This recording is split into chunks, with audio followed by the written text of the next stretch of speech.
Hello, welcome to the Essex Children and Families Hub.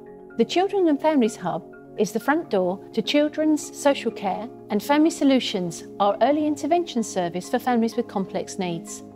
Anyone who has concerns for a child, young person and their family can share those concerns using our online form or our dedicated telephone lines. We use the effective support guidance to understand the support needs of the child, young person and their family in line with the windscreen of need. In Essex, level 1 on the windscreen of need is called universal. All children and young people will receive universal services such as health visiting, support from a GP and access to education.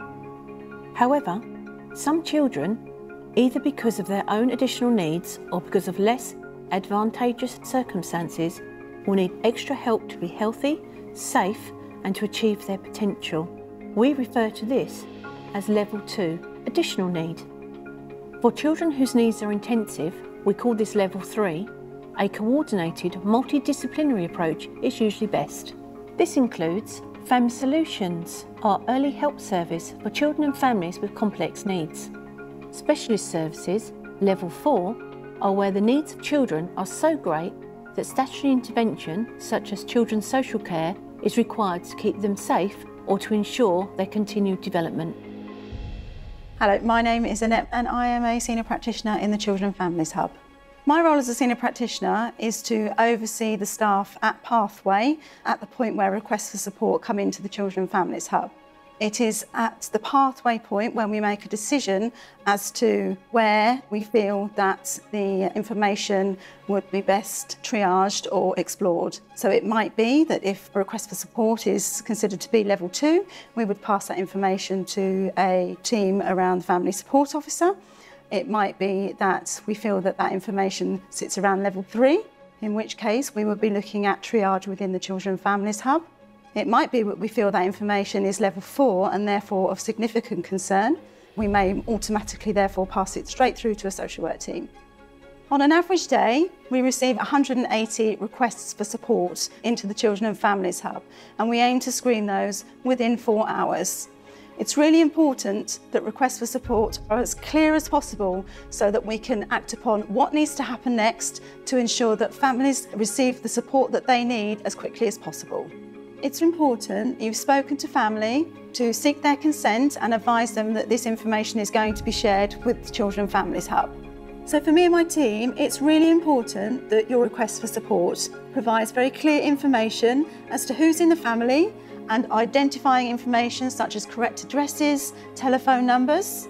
But what's equally important is that you are very clear about what your concerns are for that child or children, as this will help us triage as quickly as possible. If you feel a family needs support and it's believed that their needs could be met through community-based services, we would advise people to look at the Directory of Services.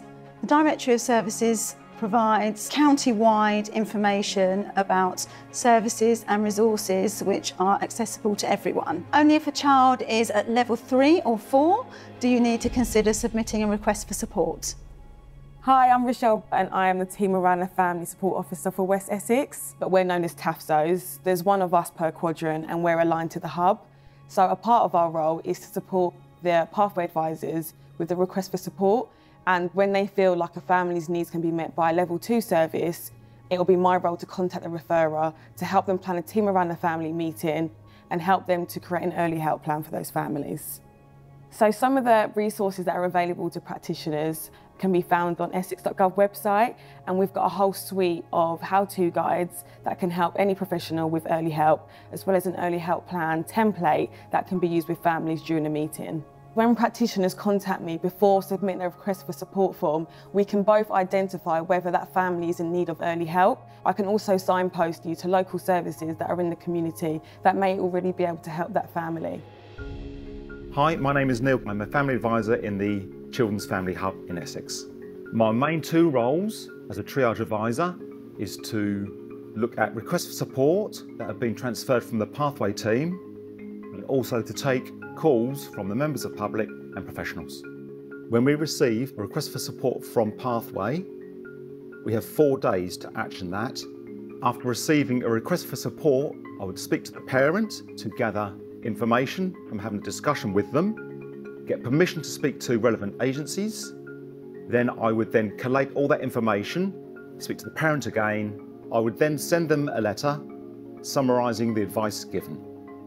So my name's Jamie, I'm one of the social workers here at the Children and Families Hub.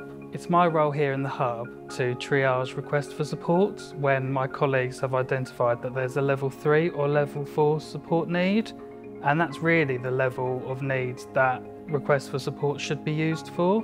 What I do is I read through the concerns that have been raised within the referral and discuss with the family what support needs they might have and how we might be able to meet them. So we have really tight timescales. We have 24 hours to triage the request for support and identify what needs to happen next. And that might mean exploring support needs with the family members and the involved professionals.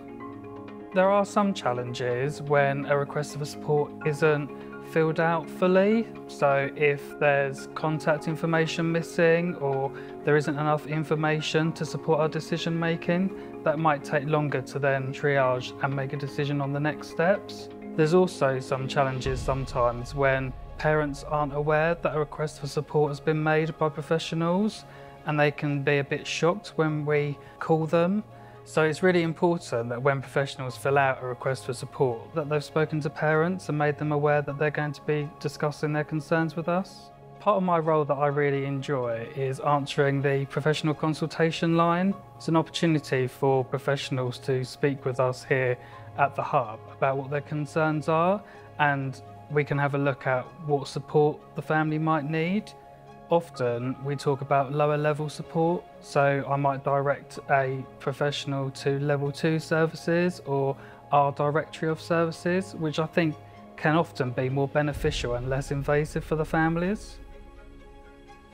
I'm one of the senior practitioners in the Hub, and I supervise a group of social workers and advisors that is called a pod, and pod is basically a mini team within a big team. So my main role is to make sure that the triage of the request for support is undertaken within timescales and it's of a good quality. So I authorise all decisions made by social workers and advisors, whether it's for social care support, family solutions, or if it's for level 2 service, which is early help. I also provide ongoing support to my pod members. I provide supervision that could be formal or informal to make sure that people I supervise, they feel valued, listened to, and they've got knowledge in what they do so they can support the families the best they can. I am one of 3 team managers in the Children and Families Hub. We have a matrix management system due to the number of staff that we have and due to the high level of work that comes in through the front door. We make sure that we are visible and available to support staff with complex cases. We need to make sure that we're consistent in making the right decisions at the right time so children and families receive the most appropriate and beneficial service. We hope this film has helped you understand what happens when a request for support is submitted to our Hub. Once again, here are the key things you can do to ensure children, young people and their families receive the right support as quickly as possible. Always follow the Effective Support for Children and Families in Essex guidance. Understand how the Directory of Services can help you. Be sure to discuss your thoughts and concerns with the child or young person's main carer, and gain their consent to share those concerns with the Children and Families Hub. When you submit your request for support, please give as much information as possible about your concern, along with your contact details. To find out more, please visit our website.